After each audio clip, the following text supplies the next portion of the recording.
మొన్న బయటికి వెళ్ళినప్పుడు ఫ్రెష్గా అయితే ప్రాన్స్ కనిపించేసాయండి, తీసుకొచ్చాను. అయితే ప్రాన్స్ తినడం అంటే చాలామందికి ఇష్టం, బట్ అది చేయటం అంటేనే చాలా కష్టం అనుకుంటారు కదా, అలా ఏం లేదండి. అదంతా తీసుకొచ్చిన తర్వాత ప్రాన్స్లో మధ్యలో ఒక లేయర్ ఉంటుంది బ్లాక్ కలర్ థ్రెడ్ లాగా, దాన్ని కంపల్సరీ తీసేయాలండి, లేకపోతే అది తిన్నామంటే మనకి స్టమక్ అనేది అప్సెట్ అవుతుంది. తర్వాత ప్రాన్స్ని ఇప్పుడు డైరెక్ట్ వాటర్లో వాష్ చేయకూడదు, అందులో కొంచెం లెమన్, సాల్ట్ అండ్ టర్మరిక్ కొంచెం యాడ్ చేసి దీన్ని ఒక 2-3 టైమ్స్ అయితే వాష్ చేసేయాలన్నమాట మంచిగా. అప్పుడు స్మెల్ అనేది రాకుండా బాగుంటుంది. తర్వాత దీన్నైతే వాటర్ మొత్తం డ్రైన్ అయ్యేంత వరకు కంపల్సరీ ఉంచాలి. ఆ తర్వాత నాన్ వెజ్లోకి ఎప్పుడైనా ఫ్రెష్గా జింజర్ గార్లిక్ పేస్ట్ వేసుకుంటే ఆ టేస్ట్ అనేది ఇంకా ఎన్హాన్స్ అవుతుంది కదా. నేను ఎప్పుడు అలానే ట్రై చేస్తాను, మీరు కూడా ఒకసారి ట్రై చేయించి చెప్పండి.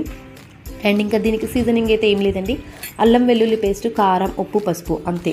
తర్వాత దాన్ని ఒక హాఫ్ అన్ అవర్ మ్యారినేట్ చేసి పెట్టేసుకోవాలి. ఇంకా మనం నాన్ వెజ్ ఎప్పుడు తెచ్చినా సరే దాన్ని క్లీన్ చేసుకున్న తర్వాత వెంటనే సింక్ అనేది అయితే క్లీన్ చేసేసుకోవాలి.